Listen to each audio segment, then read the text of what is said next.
Morning বাইডি বন্ডিরা, welcome back বাগেরহাটের বাগিনী blogs. তোমরা সকল কিরাম আছো বাইডি বন্ডিরা? আশা করি সকলে ভালো আছো। আমি তোমাকে দিদি ভালো আছি। আমি আজকে আবারই তোমাকে সঙ্গে নতুন আর একটা ব্লগ নিয়ে হাজির হয়ে গেছি। আশা করি ব্লগটা তোমাকে ভালো লাগবে। আজকে হচ্ছে ভোর ভোর সময় আমরা সবাই বেরিয়ে পড়েছি। কাকা শ্বশুর, কাকা শাশুড়ি, ননদিনী, তিনি সবাই মিলে বেরিয়ে পড়েছি দক্ষিণেশ্বরের উদ্দেশ্যে। আজকে যাচ্ছি আমরা দক্ষিণেশ্বর ভ্রমণে।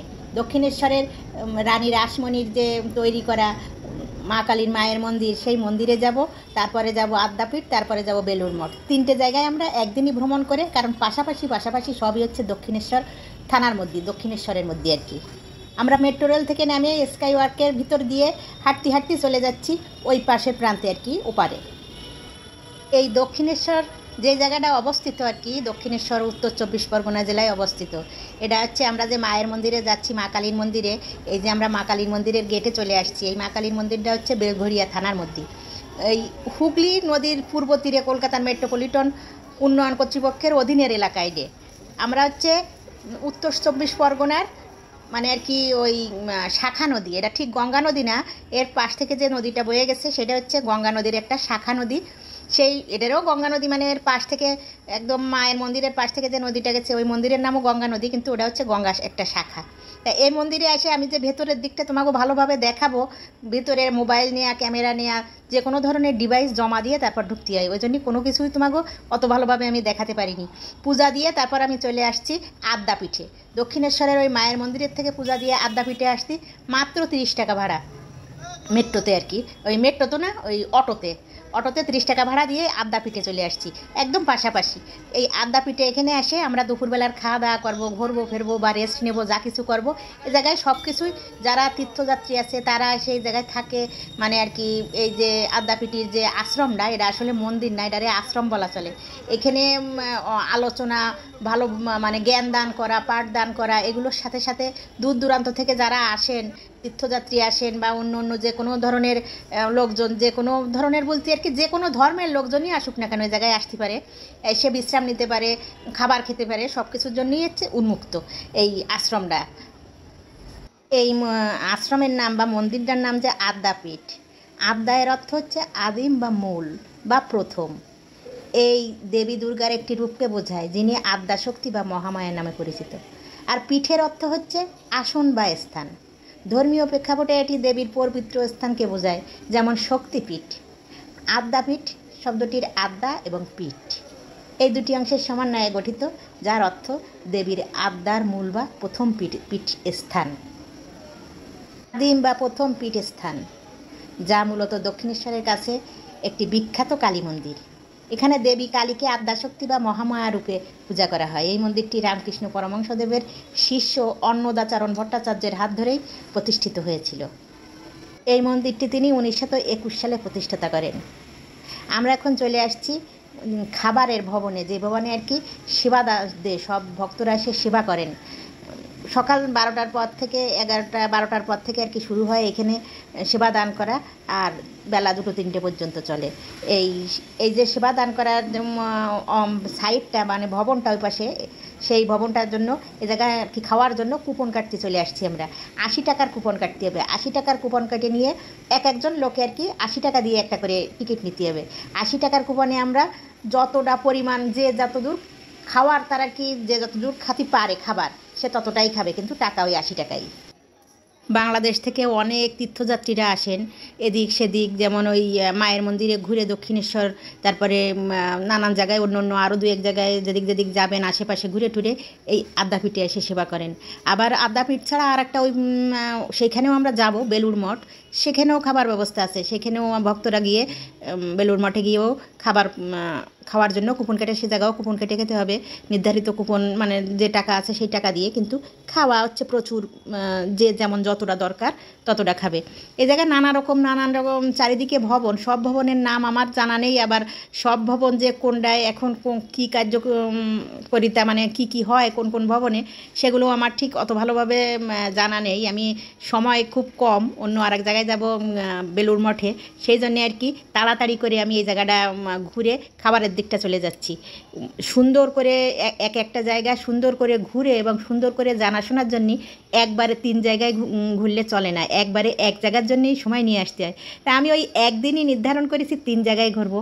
ওই মায়ের মন্দির, দক্ষিণেশ্বরের যে মা কালীর রানী রাসমণির বানানো মা কালীর মন্দির যেটা, সেইটা অল্প একটু তোমাকেও দেখাতে পারিছি প্রথমে, যেটা আর কি পুজো দিয়ে আসলাম।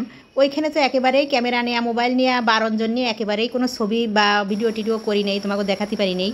আর সেখান থেকে চলে আসছি যে আদ্যাপীঠে, এবার খাবারের জায়গা চলে আসছি তড়িঘড়ি করে, আবার চলে যাব ওই যে ইসে বেলুড় মঠে। সেই জন্যই এইখানে দেখো তোমরা কি লেখা আছে, এই জায়গায় যিনি এই খাবারের ভবনটা তৈরি করেছেন, সেবা আশ্রম আর কি, খাবারের জায়গাটা, উনি হচ্ছে খুলনার লোক, তাই লেখা ওই জায়গায়। তাই তোমাকে একটু দেখালাম যে হলো এই ভবনটা খুলনার লোকে যে বানাইছে, সেই সাইনবোর্ডটা খোদাই করে ওই জায়গায় লেখা আছে। আমরা খাবারের জন্যই বসে পড়ছি, আবার অন্য অন্য অনেক লোকজনও বসে পড়ছে এ জায়গায়। সবাই খাবার দিয়ে দেওয়া শুরু করে দিছে, খাবার দেওয়া। প্রতিটা কাজের জন্য, প্রত্যেকটা কাজের জন্য আলাদা আলাদা লোক এই জায়গায় নির্ধারণ করা। খাবার দেওয়ার লোকজন, তারপরে পরিষ্কার করার লোকজন, থালা বাসন পরিষ্কার করা, জল দেওয়া, তারপরে খাবার রান্না করা, প্রত্যেকটা স্তরে প্রত্যেক জায়গায় লোক নির্ধারণ করা আছে। অনেকে আছে এই বেতনভুক্ত, এরা সবাই বেতনভুক্ত, কিন্তু আবার অনেকে আছে স্ব ইচ্ছায় এখানে থাকে এবং স্ব ইচ্ছায় সেবা দান করে, সেই রকমও অনেকে আছে এই জায়গায় লোক। টাকার জন্যই না বা কোনো স্বার্থের জন্যই না, এমনিতেই তিনি এইখানেই থাকেন এবং এই সেবাগুলো দিয়ে থাকেন সবাইকে, এরকমও অনেক লোকজন আছে। প্রথমে দিচ্ছেন হচ্ছে বাসন্তী পোলাও, বেগুনি, তারপরে শুক্তো তরকারি। এই যে অল্প কিছু যে বাসন্তী পোলাওটা দিল, এটা হচ্ছে প্রসাদী। আর অন্য অন্য যে সাদা ভাত, এগুলো হচ্ছে ভাত আলাদা রান্না, আর ওইটা হচ্ছে প্রসাদী বাসন্তী পোলাওটা। এখানে প্রথমবারেই যেটুকু খাবার দিয়ে গেছে, এটুকুর বেশি আমাকে প্রয়োজন পড়ে না, আমরা যেটুকু খাই। কিন্তু যাদের প্রয়োজন পড়ে আবারও বারবার তানারা দিতে আসেন, এবং তাদের বললি যে আমার আরও দরকার, আবারও দিয়ে যায়। এই জায়গায় খাওয়া একেবারে প্রচুর পরিমাণে খাবার দেবে, যে যতটুকু পারে। তারপরে শেষে আবার মাঝখানে খিচুড়ি দিয়ে গেছে, আলুর তরকারি দিয়ে গেছেন, ডাল দিয়ে গেছেন। এত খাবার যে একবার যেটুকু অল্প করে ফেললিও, যতটুকুই ফেলুক আমাদের প্লেটে, ততটুকুই আমাকে বেশি হয়ে গেছে। ভাজি, ডাল, শুক্তো, তারপরে আলুর রসা, তারপরে হচ্ছে চাটনি, পায়েস, এত কিছু শেষ করা আমাদের পক্ষে খুব কঠিন হয়ে যাচ্ছে। এই যে দিয়ে গেছে পায়েস, চাটনি, মাঝখানে খিচুড়িও দিয়ে গেছেন।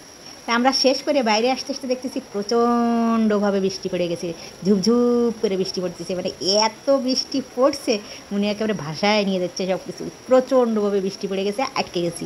আমরা যে ওই বেলুড় মঠে যাব তাড়াতাড়ি করে, যে জন্য আমরা খাবার টাবার শেষ করে অন্য অন্য দিক না যে চলে আসলাম যে বেলুড় মঠে যাব তাড়াতাড়ি, প্রচণ্ডভাবে বৃষ্টি পড়ে গেল। তারপরেও একটু বৃষ্টি থামলি, একটুই হলেই আমরা বেরোয় চলে আইছি ওই বেলুড় মঠের লঞ্চে ওঠার উদ্দেশ্যে। বেলুড় মঠে যাওয়ার জন্যই ওই গঙ্গা নদীর এই ভিতর দিয়ে লঞ্চে করে আমাকে উঠে, তারপরে হচ্ছে লঞ্চের মানে গঙ্গার ওপাশে সাইডেই হচ্ছে বেলুড় মঠ, সেইখানে যেতে গেলেই আমাকে লঞ্চে করে যেতে হবে। তো আমরা লঞ্চে ওঠার জন্য আর কি চলে আসছি টিকিট কেটে। প্রথমে মনে করছিলাম যে বৃষ্টি থেমে গেছে, অল্প অল্প হালকা হালকা ছিল, আবার জোরে পড়ছে, থেমে গেছিলো আবার জোরে পড়ছে, সেজন্য পুরোই ভিজে গেছি। মানে ভিজতে ওঠা লাগতেছে। একটা মাত্র ছাতি ওই শিয়া নিচে, কিন্তু একটা ছাতিতে 3-4 লোকে তো আর 5 লোকে তো আর একটা ছাতির নিচেই হবে না, ওই জন্যই সবাই ভিজতেই হচ্ছে। এখানে এসে 2 রকমের লঞ্চ দেখলাম আর কি, স্টিমারের মতো, খুব যে বড় লঞ্চ ওই রকম না, আমাদের বাংলাদেশে যেমন স্টিমারগুলো ছোট ছোট ওই রকম আর কি, লঞ্চের থেকে একটু ছোট, ট্রলারের থেকে একটু বড়। সেইগুলো হচ্ছে একটা আছে এপার থেকে ওপার যায়, মানে আড়াআড়িভাবে লোকজন দৈনন্দিন মানে প্রত্যেক দিন দৈনন্দিন জীবনে যে এপার থেকে ওপার আসা যাওয়া করে যারা, তারা হচ্ছে একটা লঞ্চ আছে সেইটে, আর একটা আছে হচ্ছে এই দক্ষিণেশ্বর কালী মন্দির থেকে বেলুড় মঠে যাওয়ার, তাতে আর কি আধা ঘন্টা থেকে 45 মিনিট টাইম লাগে। আমরা হচ্ছে ওই সেই লঞ্চে চড়েছি, যে লঞ্চে চড়ে আমরা বেলুড় মঠে যাব। প্রচণ্ড স্রোত, তোমরা দেখো নদীতে কেমন স্রোত বয়ে যাচ্ছে, প্রচণ্ড স্রোত, যেমন হলো প্রচণ্ড স্রোত, তারপর সেরকম হচ্ছে বৃষ্টি। তার কারণ হচ্ছে এখন গন্ডা চলতেছে হচ্ছে জোয়ারের গন, মানে আর কি যে জোয়ার ভাটার যে একটা আছে না, চলে টান চলে, এবার হচ্ছে জোয়ারের টানের সময় চলছে, এই জন্য প্রচণ্ড স্রোত এবং নদী একেবারে পুরো টইটুম্বুর ভরা। আর মেঘলার জন্য মনে হচ্ছে সন্ধ্যা হয়ে আসছে, আসলে কিন্তু এখন সন্ধ্যা হয়নি। এখন আমরা যখন এই যে লঞ্চে চড়ছি, এখন কিন্তু মাত্র 3টে বাজে, বিকেল 3টে, তারপরেও মনে হচ্ছে সন্ধ্যা ঘনিয়ে আসছে। একেবারে চারিদিক অন্ধকার হয়ে গেছে, বৃষ্টির জন্য একেবারে মেঘাচ্ছন্ন আকাশ আর অন্ধকার ভাব চারিদিক মনে হচ্ছে রাত হয়ে যাচ্ছে। আসলে এখনও রাত হওয়ার অনেক কয়েক ঘন্টা বাকি রয়েছে। চারিদিকটা ফাঁকা, কোনো আর কি বেড়া নেই, এই জন্যই বৃষ্টির ঝাপটা যে দিকটা দিয়ে বাতাস আসতেছে ওই দিকটা দিয়ে সব ভিতরে চলে আসতেছে, এমন মানে আর কি অবস্থা। যদিও বৃষ্টি পড়ছে, গায়ে লাগতেছে, ভিজছিও, তারপরেও আমার ভালো লাগতেছে, কারণ এই গঙ্গার ভিতরেতে যে যে যে গঙ্গা নদীর আবহাওয়া আর চারিদিকটা আর গঙ্গার যে স্রোত এইগুলো উপভোগ করতেছি, তাতে আমার ভালোই লাগতেছে। এটারও গঙ্গা বলে, কিন্তু এটা কিন্তু গঙ্গার শাখা নদী। মূল গঙ্গা যেটা, এটা সেই মূল গঙ্গা নদী নাই, মূল গঙ্গার শাখা নদী, এটাও আর কি গঙ্গা, ছোট গঙ্গা। আমরা চলে আসছি বেলুড় মঠের ঘাটে। এবার আমরা উঠে যাব উপরে। এখানে হচ্ছে ওই ফেরিঘাটের মতো ঘাট আর কি, ফেরিঘাটে যেমন করা থাকে ওই রকমই। তা গেটে চলে আসছি আমরা উঠে।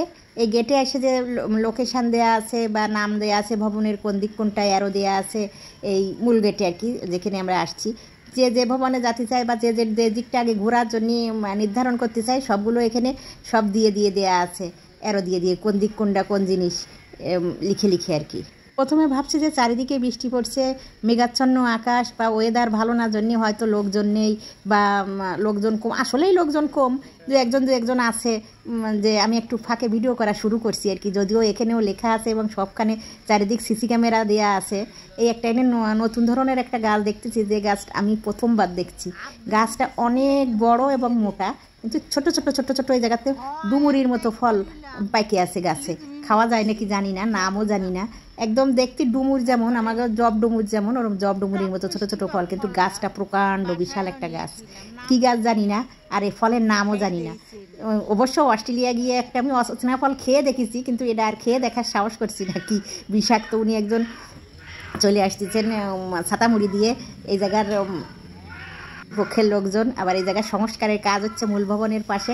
ডান সাইডে যে ম্যাপ দেয়া আছে, যে ম্যাপের লোকেশান দেয়া বা কোন ভবনের নাম কি, সেগুলো দেয়া, সেগুলো একটু দেখতে হঠাৎ করে পিছন থেকে একজন আসছেন, মানে আর কি যিনি আর কি এই জায়গায় তত্ত্বাবধান করেন, দেখাশোনা করেন, বা কেউ ছবি তুলতেছে নাকি, কেউ ভিডিও করছে নাকি, কের হাতে ক্যামেরা আছে নাকি, কারুর হাতে মোবাইল অন করা আছে নাকি, এইগুলো খেয়াল করেন তিনি পিছন থেকে কিন্তু চলে আসছেন অলরেডি আমার পিছনে এসে বলতেছে যে এগুলো করা যাবে না।